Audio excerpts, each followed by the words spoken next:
When External Affairs Minister Salman Khurshid met his Pakistani PM's advisor Sartaj Aziz on the sidelines of the Asia-Europe Foreign Ministers meeting on Tuesday, his message was clear. Ceasefire violations along the line of control must come to an end and tranquility restored for any meaningful forward movement to take place. The agreement between the two Prime Ministers that a precondition for movement forward between India and Pakistan would be peace and tranquility on the line of control.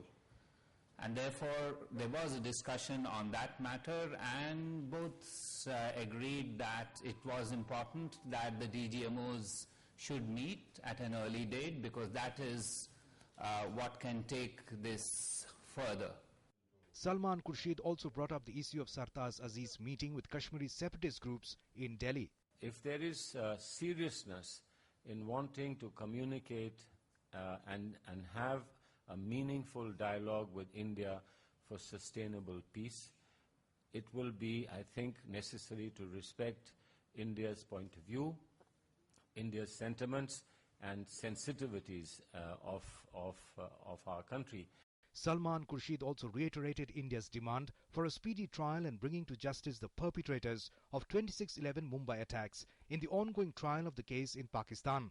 The meeting, which lasted for about half an hour, was the first high-level diplomatic contact between India and Pakistan after the Prime Ministers Manmohan Singh and Nawaz Sharif met in New York in September.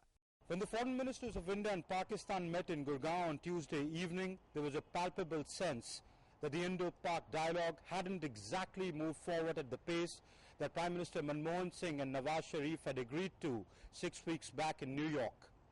Mr. Khurshid made it clear to Mr. Sartaj Aziz that if the dialogue process has to move forward in a meaningful way, the hostilities along the line of control in Jammu and Kashmir must come to a stop.